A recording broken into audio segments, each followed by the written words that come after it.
Coming to you from the Lydia Media Studios in the heart of Lewiston, Auburn, it's Lydia's Lunch Bunch, LA's afternoon morning show with Mark and Sara.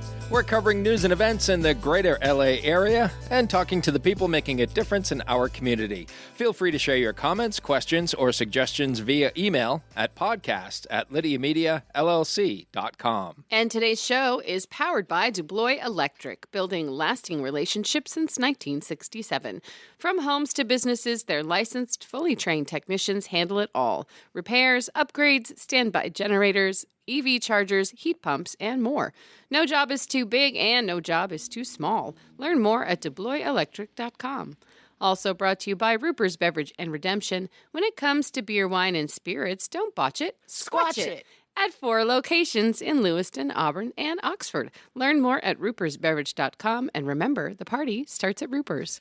We have the pleasure of being joined in studio today by the president and CEO of the Lewiston, Auburn Metropolitan Chamber of Commerce, Shanna Cox. Good morning. Good morning. So many syllables every time you say it. A lot of syllables. Kind of got to dance it out a little bit. There's a lot going on there. It is a busy week for you. It's a big week. It's a big week on the tail end of a big week. Yeah. So it's like a big month. It is Taste the Harvest Week, which happens tomorrow. So excited. Yeah. You'll hear all about it today. Yeah, of course. So we're going to talk about that. We're going to talk Finest Under 40 and all things Chamber with Shanna coming up here in just a bit. But before we do, let's take a look at some headlines for Tuesday, October 14th.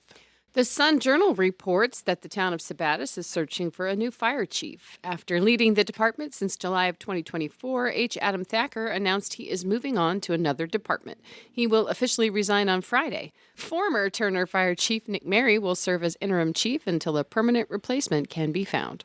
The Maine Public Utilities Commission will hold 2 hearings this week to discuss Central Maine Power's proposed rate hikes. Under the plan, monthly bills would increase by about $17 in the first year, then a few dollars each year until reaching a total of $35 by year 5. The 6 p.m. hearings are tonight at the Freeport Hilton and tomorrow at 26 Catherine Drive in Hollowell. The Auburn Fire Department is hosting an open house on Saturday from 10 a.m. to 1 p.m. at Central Station at 550 Minot Avenue. There will be family-friendly fun, including fire trucks and on-site demonstrations.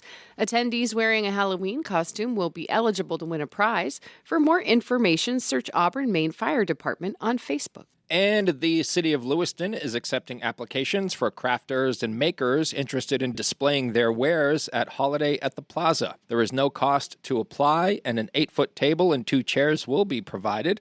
The festival is Saturday, December 6th, from noon to 5 p.m. at Dufresne Plaza. For more info, visit lewistonmaine.gov. Now it's time for the weather.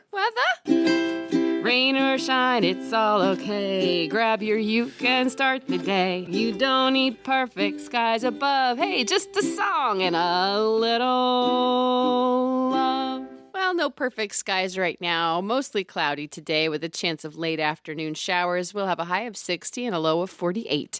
A mixture of sun and clouds tomorrow with a high of 57 and a low of 44, and cloudy on Thursday with highs in the low 50s. In sports, the Bruins' hopes for an undefeated season came to an end with yesterday's 4-3 loss to the Tampa Bay Lightning. I really thought they were going to pull it off. I did too, right? Like right up to the last 15 seconds. I was like, they could still. Yeah. And they didn't. Yeah, they didn't. Boston will head west to visit the Vegas Golden Knights on Thursday night. And the Maine Nordiques host the New Hampshire Mountain Kings this afternoon at 3:15 at Norway Savings Bank Arena in Auburn. And Central Maine Community College men's basketball lost to Kennebec Valley Community College 70-67.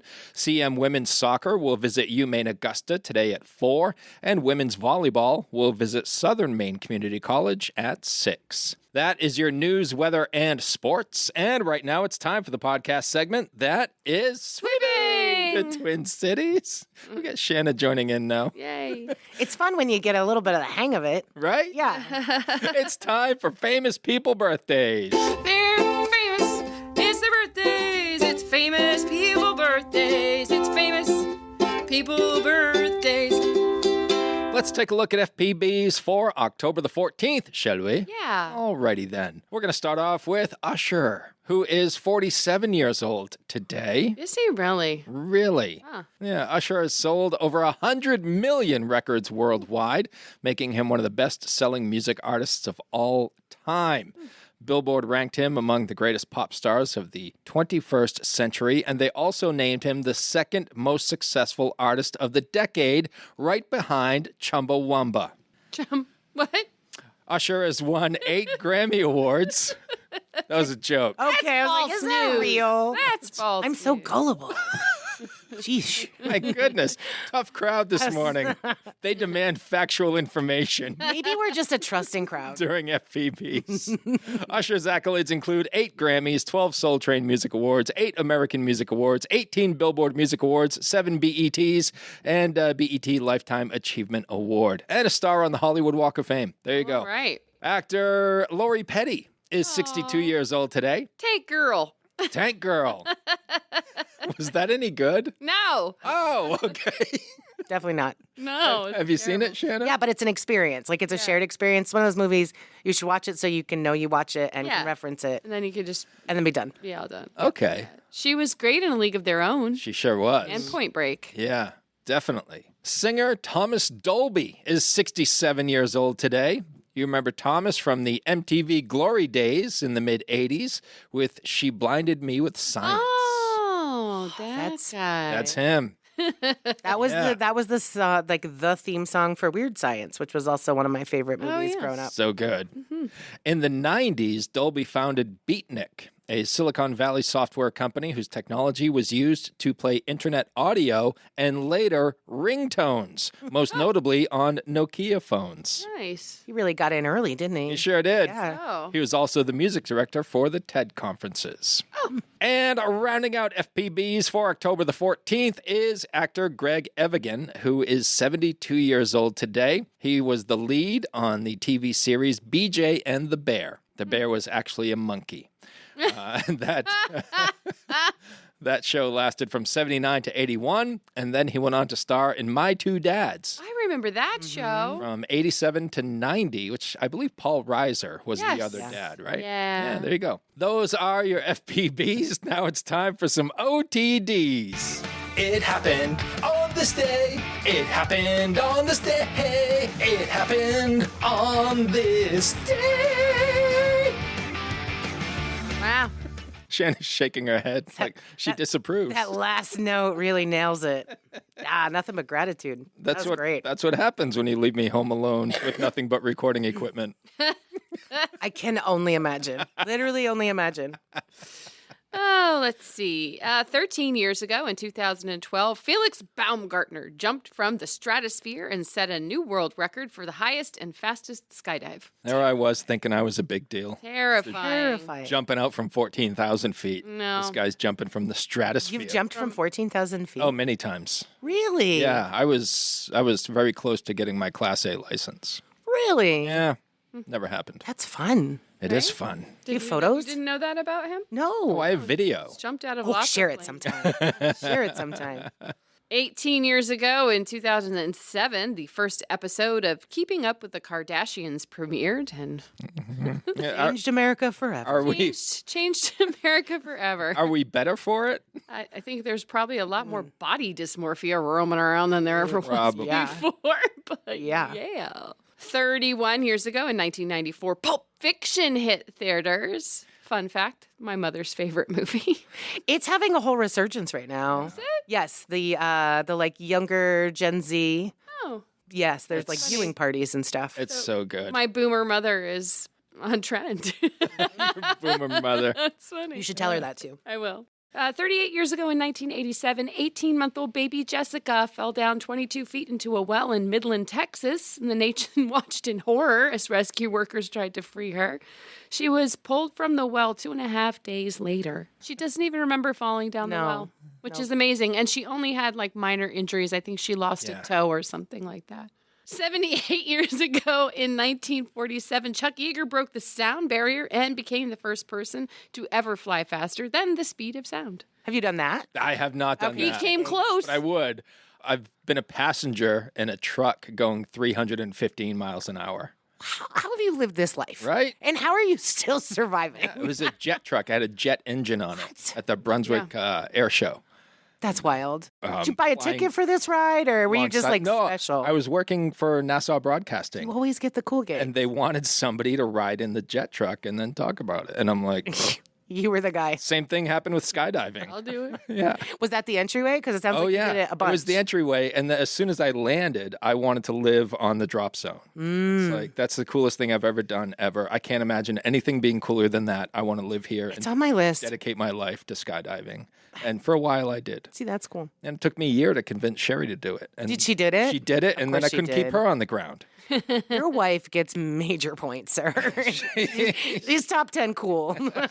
Yeah, right? Yeah. 113 years ago in 1912, Theodore Roosevelt was shot in the chest in Milwaukee while campaigning for the presidency. Fortunately, the speech in his breast pocket absorbed most of the bullet's impact, so he was able to go ahead with his scheduled appearance. What is he writing on? Right. I can't imagine guns were very powerful back then. Right. What, was Kevlar invented and a cool writing phenomenon? Had like a 3M notebook in his pocket. Probably bounced off a piece of cardboard. Wild. How thick was that speech? Right. Yeah. How long was that? That's the right question. 133 years ago in 1892, The Adventures of Sherlock Holmes was first published. It was the first collection of the stories that Sir Arthur Conan Doyle had been publishing in magazines in the previous 5 years. I just rewatched the two Guy Ritchie Sherlock Holmes movies. They're so good. That's another one with great music. I'll Yeah. have to look into that one. And it carries you through. It's a good commuting soundtrack. You should look into it. You'd enjoy it. I probably would. Thank you. Yeah. Yeah. Thanks for the recommendation. Not popular, but awesome. Yeah. That's fine. Those are your FPBs and OTDs for October the 14th. Whether you want a sit-down meal or a grab-and-go, Pat's Pizza in Auburn offers delicious sandwiches, pasta, salads, and pizza at family-friendly prices. Pat's Pizza, serving the L.A. area since 1985. Open daily from 11 a.m. to 9 p.m. at 85 Center Street in Auburn. Online at patsauburn.com.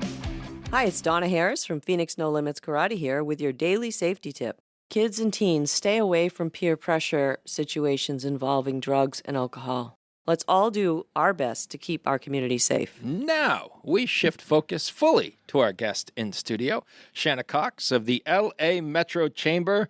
And Shanna and her team are scrambling frantically right now. I mean, Ready. They're not I know. I got to be honest with you. So last Wednesday, and Mark, you stopped by the office to know that was a full scramble day. Yeah.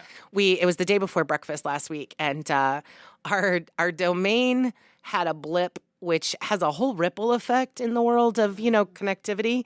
So not only was our website down for like 2 hours last Wednesday morning, but it had this trailing effect of emails not working.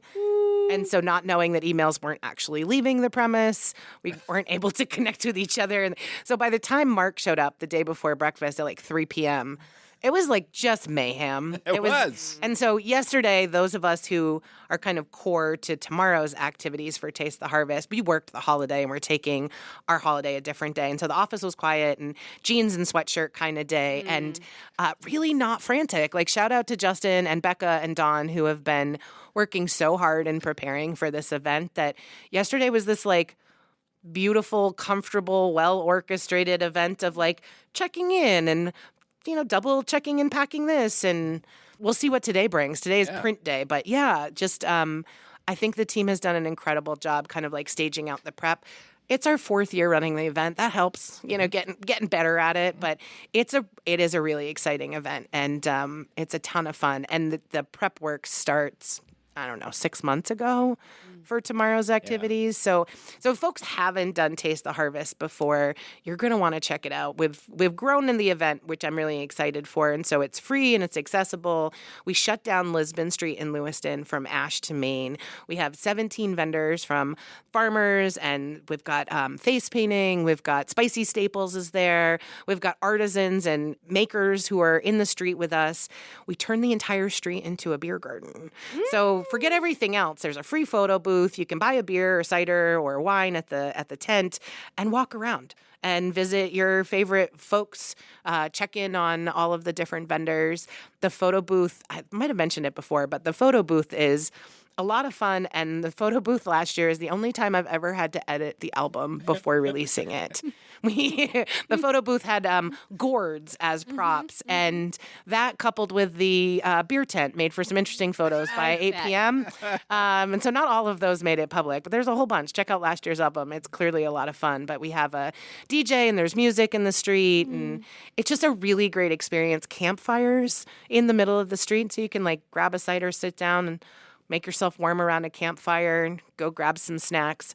All of the restaurants are open during this time, but in addition to that, we work with 7 chefs to bring 8 tapas-style dishes to the ticketed portion. So you can come for free. If you'd like to have the food that's part of the event, you can buy your tickets day of. If you order them online today, yesterday was the cutoff for the pre-selection. So this year we introduced both a vegetarian 3-course and a half ticket, which is 4 courses, or you can go all in and get the 8 courses. And then we also have a VIP add-on with some cool things. So tickets are still on sale. You just won't be able to choose your dishes if you get the 4-course today or if you arrive at the event tomorrow. So yeah, it's just really, really incredible. We work with all of these chefs and restaurants, and we purchase the local ingredients from more than a dozen different farms across Maine. Dawn is our distribution queen this month, and so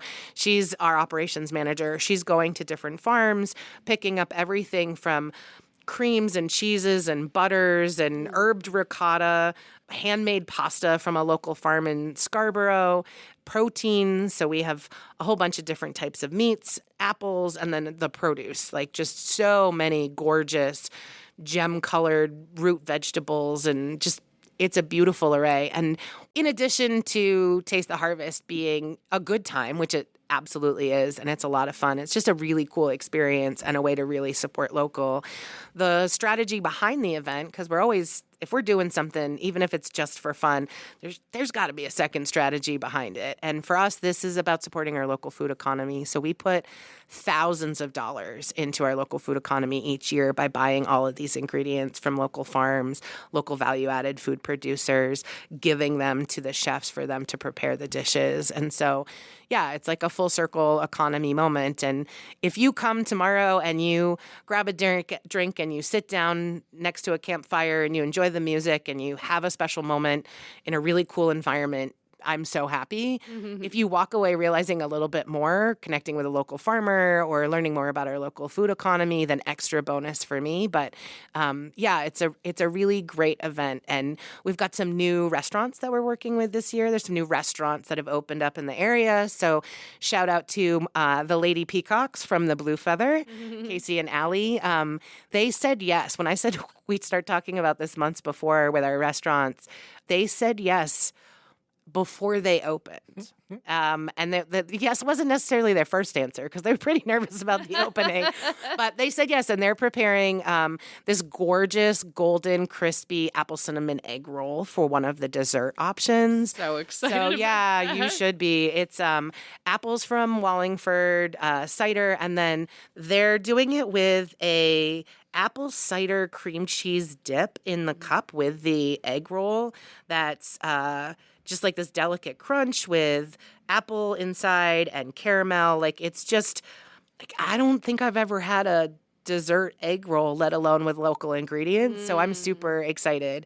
The hardest thing for our staff about Taste the Harvest is getting around to eat the food while we're working. So I'm really hoping I get one of those. Yeah, Casey, Allie, save me one. Let's keep it dessert focused. Nutty Netties, first time that we've invited someone from across the river, and not because we're anti-Auburn. We love Auburn businesses, but because licensing matters. And so that's as we choose to expand the event, that's one of the things that we're trying to figure out how to navigate. And so Nutty Netties, because of their retail portion, we were able to have their whoopie pies. And so they have, I don't know, a dozen or more sugar pumpkins delivered late last week so that they can cook them all down and make pumpkin whoopie pies. So there's, and you know they're going to be delicious with a sweet creamy filling. It's just, yes to dessert. I'm going to start with dessert because that's where my mind always goes. But it's a full 8 courses. So if you want to start at the other end, Mother India is making vegetable samosas. If you've never had a samosa similar to a sambusa, it's like a delicate pastry fried dish with this delicious savory filling. And so that is made with blends of local potatoes, peas, and spices. And yes, there are local places that you can get spices. It's actually a really incredible learning experience for us through this event is to realize just how many spices are made in Maine. We're really fortunate. Maine is got an incredible agricultural community, and there's just almost nothing that you can't. We've gotten local tofu before in the past, made from local soybeans, made right here in Maine. So Orchid, who has been with us all along, and Sam is she's an amazing partner for this event. We're so grateful for her. She's doing fresh spring rolls with a sweet chili mayo as our other appetizer course, so our starter course, which is going to be super light and refreshing. These are handmade rolls with crisp vegetables and fresh herbs with a sweet chili mayo dipping sauce. And then she's touching them with pumpkin seeds and a hint of citrus to give it like a really bright, fully rounded flavor. Cannot wait. She has done everything from desserts in the past to this. She did this like pumpkin ricotta dessert. I think it was last year. She's a super versatile chef. And if you've been into Orchid, you know whether it's the soup or whether it's the pad thai or whether you're getting some sushi, they just do an incredible job. And so I'm really excited for that particular dish. Our friends at the Baxter Pub are joining us too. So we delivered huge pork butts. For like Say it again. Pork butts. It's local meat. So they're doing braised pulled pork sliders, and we've got freshly made slider rolls coming from the Italian bakery for those to sit on tomorrow. So they're going to be incredible. And they're doing a autumn slaw to complement it. So you're going to get that crunch in with the deep roasted flavor of the pork. It's going to be incredible. Da Vinci's is joining us this year. Ooh, so this is our vegetarian friendly main protein. It is a handmade chickpea penne pasta a la vodka. And so this velvety tomato vodka sauce with cream and shallots and Parmesan, all of those dairy products are bought locally. And then this gluten-free, and there's been some questions about gluten-free. There are a number of items that are gluten-free. I'd encourage people to get the vegetarian dish, which has the best complement of those things if they're looking for it. But this handmade pasta is made in southern Maine and uses chickpeas from Maine, and it's this like really protein-rich pasta. And so the pasta itself, not just the sauce, also local with local ingredients. And yeah, so super excited about that. Mancini's, which is new on the scene, like the Blue Feather, new restaurant in the last year. So we're excited to be able to bring both of them into the fold. And obviously, both Evan Mancini and Casey and Allie Peacock, they made a choice to open a restaurant in downtown. We're super excited about that. We want to support them and their businesses. We hope you go and support them any day of the week. But tomorrow's a really great day to figure them out. And so Mancini's is known for these like incredible sandwiches. And they also do a great pasta, which they have not been doing over the heat of the summer. You're going to get a pasta dish from Mancini's tomorrow, and it's a bolognese with a ricotta. And so it's an herbed ricotta from Crooked Face Creamery, and then this really incredible kind of beef, slow-cooked veal pork bolognese that's just ladled on top of it. And if he's trying, so this is not a guarantee, folks, but again, on the gluten-free front, Evan is trying to get some of the gluten-free pasta to be able to offer to folks who need that. So he's just like, it's like height of harvest time, right? Like slow simmered meats and this delicious sauce ladled over pasta. Yes, please. Shivam at Mother India. So Shivam, I cannot thank that man enough. He stepped up when we had somebody have to, they were having a baby, not their fault, but one of our participating restaurants early in the game had to step back when they realized the due date of their upcoming baby coincided with Taste the Harvest and that was maybe not going to work. And so Shivam said yes to adding in the samosas, but all along he's doing a lamb medley. And so anytime we can get a different protein that other folks aren't necessarily trying on a regular basis, we love to do that. And Shivam has never said no to us if there's a hallmark. Aww. Yeah, he gets what we're trying to do with the event to support local businesses. And so he's a standout all-star for us. And so this is another big hunk of meat that we had delivered last week. It's tender lamb, slow braised with a colorful variety of local vegetables. So cauliflower and zucchini, carrots, squash, and so much more with these traditional Indian spices. And it's just like one of those rich, savory dishes. Yummy. Yeah. And Shivam will be out there helping serve it. He's a little local celebrity. He's such a huge part of this community. He really is. And he's like... I think one of the things I love most about him is that he just does a great job lifting up others that are doing great. A ray of sunshine. Yeah, for sure. Literally all the time. And if you've ever met his mom, he comes by it honestly. She's also just like the sweetest woman, right? Of course she is. And so those are the 8 dishes. It covers a whole range. And so the farmers, vendors, and the makers open at 4. The music will be spinning. The photo booth will be ready. All of the dishes will be ready to serve by 5.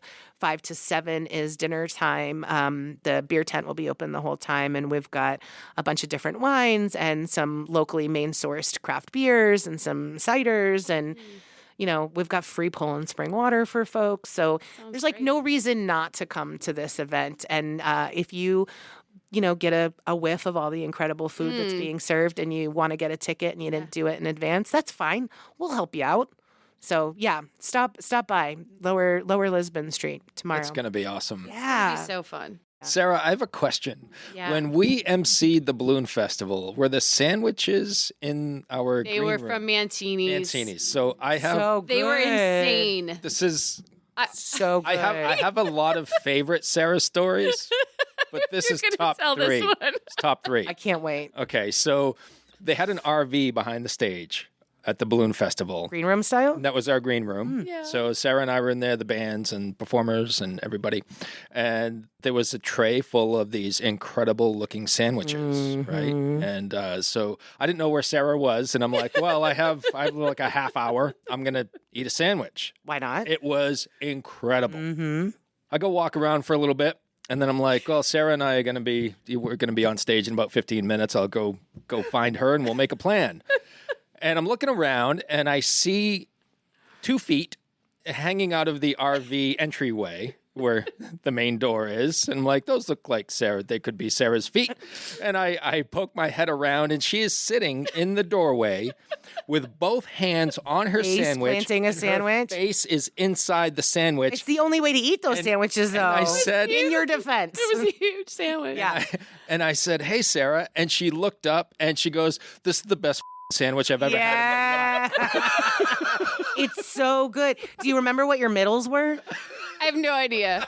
It was so I was in a good. different place. Yes. It was like She was. it was rapture. I think it was like a salami and provolone situation, Yeah. but it had things in it that I didn't know. I didn't know what they were. Like maybe there were some roasted red peppers. I don't know what I was eating. I just know I was in heaven. Before we get to Finest Under 40, I do want to let our listeners know that there was a special bonus episode of the Build, Lead, Thrive podcast, which is the official podcast of the LA Metro Chamber, featuring 5 people from Taste the Harvest, which was phenomenal. It was logistically, I can't believe we pulled it off, because if you've ever tried to get chefs and restaurant owners out of the kitchen right before a busy dinner shift, it's miraculous to be able to do it. Yeah. It was, a big special edition, kind of reminded me of our B2B episode, swapping up the format and all, but not only did we have Casey from the Blue Feather and Evan Mancini from Mancini's and Shivam joining us, but a little bit of the behind the reason of why for Taste the Harvest. We had Sherry from the Farmers Market joining us. We had Stephanie Broido from Local Foods, Local Actions. And for us, we started this event I mean, in 2020, coming out of the pandemic, that fall was the first time that we did this event. We started this event, again, because of our goals around the food economy. And there's this really cool local food action plan that's like in support of the food economy. There has a whole bunch of different elements, from increasing food processing capacity, creating a local food market and co-op, supporting value-added food producers, growing businesses. And so the chamber is lead on 2 actions related to that. And one is around supporting a local food brand identity for this community and helping others within and outside this community recognize just how much is going on in the local food economy, and really cool things. So, shout out all the way back in the day to this year's annual awards, but one of our annual award winners, active in the local food action plan, has increased institutional buying of local food in our school systems. Transformative to a local food economy, as well as the health and well-being of the students getting really great local food, right? And so, yeah, this is the way that we do our part, and every part's an important part. So, yeah, if you get a chance to listen to the Build, Lead, Thrive episode, it was a lot of fun. We get to hear Evan talk about old family recipes, and Shivam talking about his restaurant and working with his parents. I just think and then Casey's there with her sister. Like, food is family for folks who like the idea of Taste the Harvest, like the idea of local food, and like the idea of winning. Who doesn't? We also do the Eat Local Challenge the entire month of October. That's right, yeah. So that's going on right now. So if you go to a local restaurant and you order a local dish or local drink, if you are at the farmer's market, or if you are picking apples or pumpkins at a local farm, if any way you are engaging with our local food economy, post a photo on your socials with hashtag LAMCC Eat Local, and you're entered to win. It's literally that easy. Just make sure your stuff's public so we can see that you entered. And we're pulling prizes each week for farmers market bucks, for products from the farmers market. We picked up some kettle corn, some maple syrup, $20 gift card to the farmers market, and some cool soap items from one of the artisans there to give away as one of the baskets, gift cards to local restaurants. And so if you're out there doing it anyway, just help make visible all of the places that local food shows up in our day-to-day life and in our communities. And that's the point for us, is to just raise awareness. If you are listening to this and you want to get in on the Taste the Harvest action, you can definitely just show up tomorrow. It is a dry, beautiful forecast, so please plan ahead to spend your afternoon with us. We do have some heaters out and around, as well as the campfires. You can buy your tickets there. We take cash and cards, no big deal. But if you want to just make it easy, you can still order your tickets online, either at Taste the Harvest on discoverlamaine.com or on the lametrochamber.com events page. Both will get you to the right place. You have lost your opportunity to pre-select the meal options, but you can still purchase your tickets and pick them up at the event, or you can pick them up tomorrow day of. Let's talk finest under 40. I love this. How do I vote? I want to vote for all these people. The voting is at the bottom of the page. So if you go to upliftlamaine.com, you're going to see literally everything you can. This year has been a record-breaking year for finest under 40 already, and we're less than 24 hours into voting, which is bananas to me. Let's back up, right? So Finest Under 40 is part of our Rising Professionals Network, Uplift LA Maine. This is something that the Chamber works with younger and rising professionals to support their development and to help create, quite frankly, the social ties that help retain our younger workforce in Maine, and encourage them to grow within their roles, within our community, and to stay right here and be leaders here, which is something that I'm deeply invested in. Just leadership development is like a core value that I hold. I think it's a great way to go about supporting communities in the long run. And so, we work with these incredible rising professionals who are, I've watched them now. So I'm 6 years in. I'm a finest under 40 honoree from way back in the day. So is our boss there, Pam Ashby. Yeah, right. And that's the fun thing, is like I'm at the point now where I'm hiring people who are naming their finest under 40 recognition on their resume, which is just really cool to see, kind of a full cycle of that. And so it's an award program where we recognize rising professionals making significant contributions to their industry and to our communities, every single year. So this happens annually. There's a nomination period. There's, 9 or 10 different categories that we're recognizing professionals in and that folks could be nominated for. Everything from the trades to financial services to real estate to mission-based organizations to arch to entrepreneurism. There's just so many different facets. And for us, we think it's really important to recognize kind of all of the complexities of how people show up in our workforce and in our communities. It's really important to show the diversity of industries that we have here. And so, this year we had a record-breaking number of nominations, which was incredible. People have to accept the nominations. They did. It's always a challenging phase to break through, spam bots and make sure people say, yes, I'm actually under 40 by December. And yes, here's a photo. And yes, I would be willing to participate. Consent matters. And so voting opened last night. And so if you go to upliftlamaine.com, you'll see the nominations and bios of all of these different rising professionals who are working just in so many different fields. And so many of them are both recognized for their excellence at work and their contributions in community, which I love that. And so, last night, voting opened at 5 p.m. yesterday. And so in the first 12 hours of voting, we had more than 1,000 votes registered. And you only get to vote once per email address. So go ahead and create 30 emails to support your favorite person if you're that into it. But realistically, it's a really good filter. It's not like some of the online social voting where you can vote every 15 minutes, or it really it takes real people saying, I believe in what you're doing to be able to vote. And so there's a couple of Chamber alum in that mix. Shout out to Sam Chamberlain, and Strength in LA's own Christina Ramsdell has been nominated, which is amazing. One of your sponsors, DuBois Electric, has one of their employees who's also my son, who's recognized this year. Yeah, it's wild to see this kind of full circle moment. And I've seen what being recognized as an honoree, let alone an awardee, means to people, and what it means to their, job prospects and the way they're seen and respected in community and the confidence they navigate the world with. And so, I'm so grateful that I have nothing to do with the voting or selection process, and that I'm really kind of removed from that, not only because conflict of interest is real, but because, man, it's our choice this year.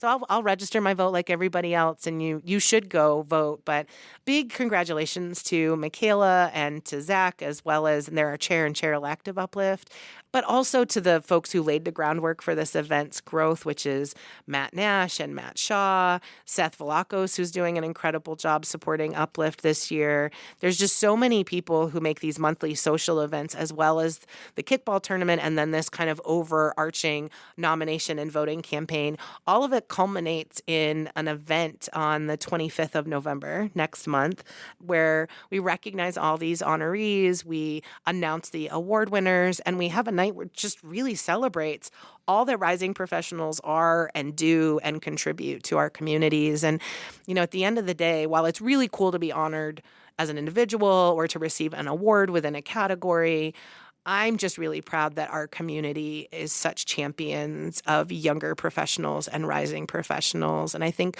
communities where that is the culture of the community and culture of the workplaces just have better communities. And I think that, we have a lot to show for that. And so, shout out to everybody who was nominated this year and to the committee for the incredible work they've done. Go vote. Next year marks 30 years of Uncle Andy's Digest. What started as a beloved print publication has grown into Lydia Media, a full-service marketing partner helping local businesses thrive. From LA Metro Magazine and the Lydia's Lunch Bunch podcast to social media management, website design, and advertising across all platforms, we've got your marketing needs covered. If you're a business making a difference in our community, let's connect. Lydia Media is here to tell your story and help you grow. Lydia Media, in business, for business. Learn more at lydiamediallc.com. All right, Shanna, now it is time for your favorite segment. Squirrel. It is time for Sticking with squirrel. 3 random questions. I can't understand, Sarah, why we don't have a jingle for this segment yet. I'll Who's work going on to do that? Who's going to do that? I mean, it could. Who's going to do that? Random questions. Who's going to do that, Shanna? I mean, Mark has gotten into the music game a little bit. That is true. Shanna, do you believe in aliens? Yeah, I mean, here's the thing. I do. I don't know that they're green or blue or whatever. From a statistics background, a science background, I believe that it is very, very, very, very, very unlikely that we're alone in this huge universe. So it's not that I believe all the stories I don't necessarily disbelieve them, but I just think how could we be alone in this universe? How could we possibly It's very be alone? arrogant of us. I was to going to think say, it would be it very just is. self-absorbed of us to believe that we were the only one. Do I think that those other lives are let's go check out Earth and play with the cows? Probably not. No, they're probably Right? let's stay. That's the bad side of the tracks is what those aliens are thinking. Look, they're not fully formed yet. It's fine, right? It's fine. But no, how can we not have other life forms out there? Ugly bags of mostly water. Yeah. Yeah, you know what I mean? Meat sacks. Meat sacks, that's what I called them the other day. It's very Men in Black when you remember he was wearing the Egga skin. And Yeah. it was the Egger. meat sack of the yes, you remember? Anyway. One of her best roles. Yeah. So I can't right. believe that we're not joined by others. Yeah. Gotcha. Yeah. All right, Shanna, imagine your favorite childhood television show that you would want to be a character in, and what would your character be? So I grew up on The Cosby Show. I knew you were going to say The Cosby Show. I did. I knew it. I did. I grew up on The Cosby Show, and I think that it influenced what kind of parent I am today in terms of family meetings and responsibility and the ways I teach my kids lessons. So I think it's worked out pretty well, all things I'd considered. say so. Your kids are pretty awesome. Right. And they appreciate that I taught them lessons, which lessons, and how, and can articulate that. So I think we're doing pretty good. Sure. And so while I'd love to say that I was Felicia Rashad and the doctor, because I do like the idea of that. No, I think I can't remember his name, but he was the son who was the one getting taught the lessons. Theo, thank you. I was like, Theo. I would probably be Theo. Yeah. I think he had some of the most fun ways of experiencing that show. He was certainly more challenging. I don't know how I knew you were going to say The Cosby Show, but I just knew. There wasn't a lot of shows that I was allowed to watch growing up. We didn't have cable, so that was kind of automatically limiting. I will say the first thing that came to mind when you said that, before I had to pick being a character, was Fraggle Rock. Yeah. Because I don't know which character I'd be in Fraggle Rock, That's but tough any of them? Final question, Shanna. What is your favorite photograph of all time? Oh. So there's a picture of the boys and I hiking at Thorn Crag. They were 4 and 2. I was recently separated and kind of laying to rest all of these notions of what not being married meant, what the future of my family, the way I pictured it meant, and what it means to make peace with that. And part of that for me was having a family portrait that redefined my family as it was in this moment, because family isn't about certain structures or genders. It's about people who love each other. And so there's this selfie, because as a single parent, you get really good at selfies because literally you're not in the photos otherwise. You have to be good at selfies, long arms and all that. And so it's this really cute photo of my boys. Tayden's 2, Devin and Destin are 4. My hair is in the wind and it's tickling one of their noses and they're making this cute, squishy, I'm going to sneeze face. And it goes with me to every office. It sits on my wall at home, and it's by far my favorite photo. It's not necessarily my most current, but I think it just really, I took that photo because of what I needed it to be, and it has been a reminder of what my family has looked like for much more time than it didn't. And just really set the tone for what kind of family I wanted to invest in and make. That's beautiful. Yeah, I love it. And the little squishy, sneezy face is also pretty adorable. Yeah. Yeah. Thanks for sharing that. Yeah, thanks for asking. That was a great one. Thanks to Ruper's Beverage and Redemption and DeBlois Electric for sponsoring today's episode. And if you'd like to be part of the Lydia's Lunch Bunch advertising family, reach out to Pam Ashby via email at pam@lydiamediallc.com. Have a great day. And remember, don't bite your cat. And I will say I have bitten my cat.